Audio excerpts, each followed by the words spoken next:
हे पहा मंडळी, आज रविवार, लोक मटण तुटून पडेल आणि आमच्या इथं पहा काय चालू आहे.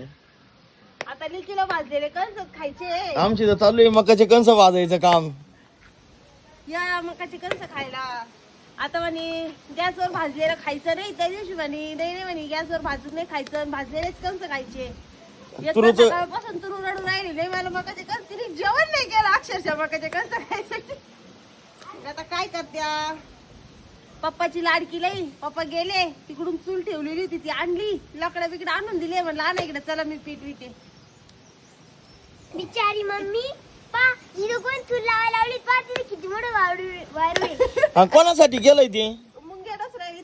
हाऊस कोणला होती मकाचे कणस खायची. काय करू मग सकाळी सकाळी त्या कवळं निघलं. तिला म्हणलं होतं थांब थोडस संध्याकाळी हे करू, एक वारं चालू आहे चूल पेटणार नाही. नाही म्हणे, रुसूनच बसली.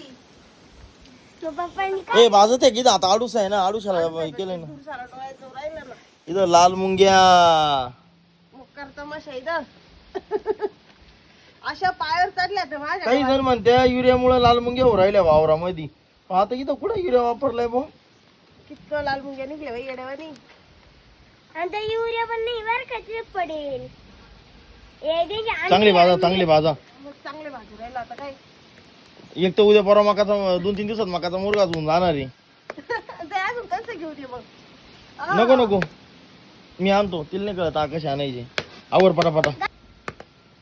ए जाळीतला काय ग? नाही नाही चालू चालू आहे ना? मंद आचेवर भाजू राहिले, मंद आचेवरती. नाही झालं ना जाळ म्हणल्यावर लाकड जातील जळून सारे. ती भाजायची कसं भाजू ना म्हणणार नाही तर जाळणी आर पडलाय तो काय असं थोडं.